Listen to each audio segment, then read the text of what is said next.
السلام علیکم معزز ناظرین، پیارے دوستوں، بہنوں، بھائیوں اور بزرگوں، میں حافظ صفد نواز ایڈوکیٹ آپ کو اپنے اسلامی چینل کے اندر خوش آمدید کہتا ہوں، اور ہر روز کی طرح آج بھی ہم انشاءاللہ پارہ نمبر 15 سورہ بنی اسرائیل آیات نمبر 44 تا 52 تک کی تلاوت، ترجمہ اور تفسیر پڑھنے کا شرف حاصل کریں گے۔ تلاوت شروع کرنے سے پہلے ہم درود شریف پڑھتے ہیں، آپ بھی میرے ساتھ پڑھیں۔ اللهم صل على محمد وعلى آل محمد كما صليت على إبراهيم وعلى آل إبراهيم إنك حميد مجيد. اللهم بارك على محمد وعلى آل محمد كما باركت على إبراهيم وعلى آل إبراهيم إنك حميد مجيد. أما بعد فأعوذ بالله من الشيطان الرجيم. بسم الله الرحمن الرحيم.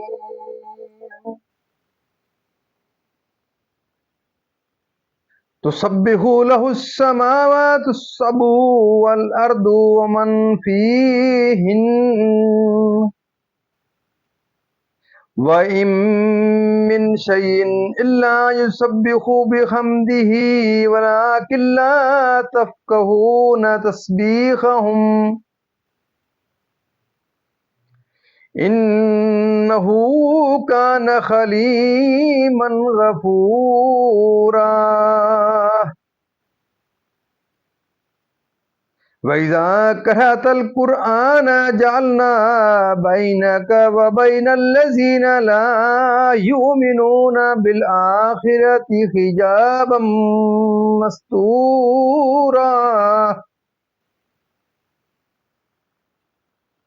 وَجَعَلْنَا عَلَىٰ قُلُوبِهِمْ أَكِنَّةً أَن يَفْقَهُوهُ وَفِي آذَانِهِمْ وَقْرًا.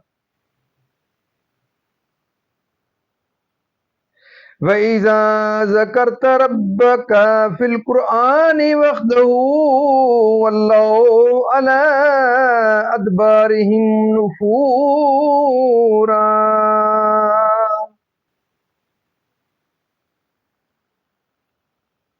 نَحْنُ أَعْلَمُ بِمَا يَسْتَمِعُونَ بِهِ إِذْ يَسْتَمِعُونَ إِلَيْكَ وَإِذْ هُمْ نَجْوَىٰ إِذْ يَقُولُ الظَّالِمُونَ إِن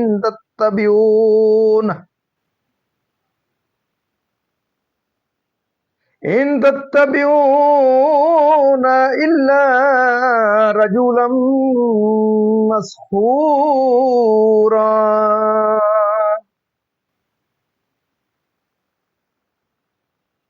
انظر كيف ضربوا لك الأمثال فضلوا فلا يستطيعون سبيلا.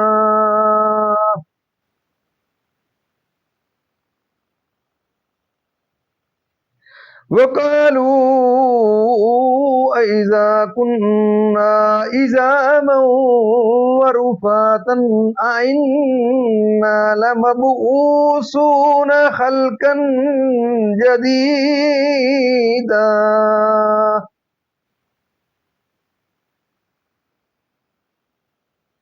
قل كونوا حجارة أو حديدا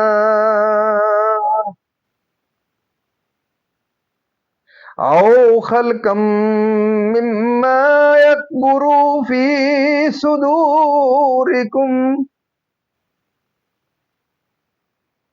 فسيقولون من يعيدنا قل الذي فطركم أول مرة فسينغضون إليك رؤوسهم ويقولون متى هو قل عسى أن يكون قريبا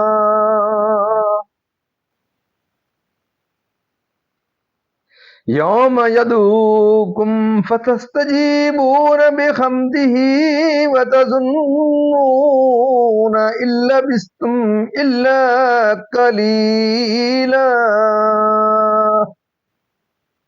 صدق اللہ العظیم۔ ترجمہ: اس کی پاکی بولتے ہیں ساتوں آسمان اور زمین اور جو کوئی ان میں ہے، اور جو کوئی ان میں ہے، اور کوئی چیز نہیں جو اسے سراہتی ہوئی اس کی پاکی نہ بولے۔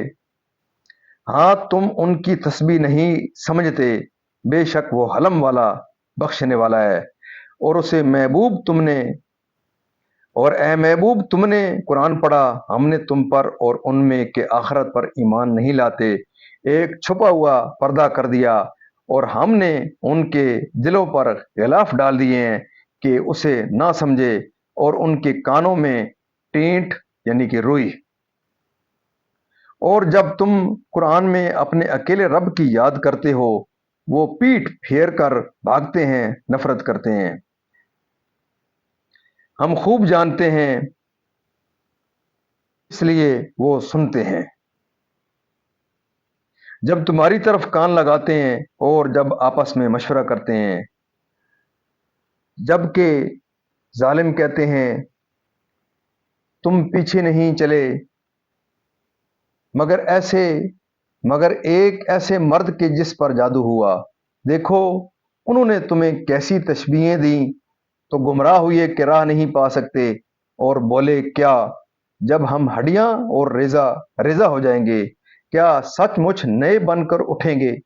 تم فرماؤ کہ پتھر یا لوہا ہو جاؤ یا اور کوئی مخلوق جو تمہارے خیال میں بڑی ہو، تو اب کہیں گے ہمیں کون پھر پیدا کرے گا؟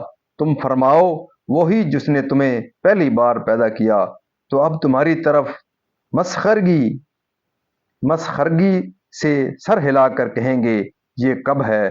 تم فرماؤ شاید نزدیک ہی ہو، جس دن وہ تمہیں بلائے گا تو تم اس کی حمد کرتے چلے آؤ گے اور سمجھو گے کہ نہ رہے تھے مگر تھوڑا۔ مزید ناظرین، یہاں تک اس کا ترجمہ اختتام پذیر ہوا۔ اب اس کی تفسیر اپنے تسلسل سے۔ تفسیر: زبان حال سے اس طرح کے ان کے وجود سانے کے قدرت و حکمت پر دلالت کرتے ہیں، یا زبان کال سے، اور یہی صحیح ہے۔ احادیث کثیرہ اس پر دلالت کرتی ہیں، اور سلف سے یہی منقول ہے، جماد و نبات و حیوان سے زندہ۔ حضرت ابن عباس رضی اللہ تعالیٰ عنہما نے فرمایا، ہر زندہ چیز اللہ تعالیٰ کی تسبیح کرتی ہے، اور ہر چیز کی زندگی اس کے حسب حیثیت ہے۔ مفسرین نے کہا کہ دروازہ کھلنے کی آواز اور چھت کا چٹکنا یہ بھی تسبیح کرتا ہے، اور ان سب کی تسبیح سبحان اللہ و بحمدہ ہی ہے۔ حضرت ابن عباس رضی اللہ تعالیٰ عنہ سے منقول ہے کہ رسول کریم صلی اللہ علیہ وسلم کی انگشت مبارک سے پانی کے چشمے جاری ہوتے ہم نے دیکھے، اور یہ بھی ہم نے دیکھا کہ کھاتے وقت میں کھانا تسبیح کرتا تھا۔ بخاری شریف۔ حدیث شریف میں ہے، سید عالم صلی اللہ علیہ وسلم نے فرمایا کہ میں اس پتھر کو پہچانتا ہوں جو میری بعثت کے زمانہ میں مجھے سلام کیا کرتا تھا۔ مسلم شریف۔ ابن عمر رضی اللہ تعالیٰ عنہما سے مروی ہے کہ رسول کریم صلی اللہ علیہ وسلم لکڑی کے ایک ستون سے تکیہ فرما کر خطبہ فرمایا کرتے تھے۔ جب ممبر بنایا گیا اور حضور ممبر پر جلوہ افروز ہوئے تو وہ ستون رویا۔ حضور علیہ الصلاۃ و تسلیمات نے اس پر دست کرم پھیرا اور شفقت فرمائی اور تسکین دی۔ بخاری شریف۔ ان تمام احادیث سے جماعت کا کلام اور تسبیح کرنا ثابت ہوا۔ اختلاف لغات کے باعث یا دشواری ادراک کے سبب کہ بندوں کی غفلت پر عذاب میں جلدی نہیں فرماتا کہ وہ آپ کو دیکھ نہ سکیں۔ شان نزول: جب آیت تبت یدا نازل ہوئی تو ابو لہب کی عورت پتھر لے کر آئی، حضور ماں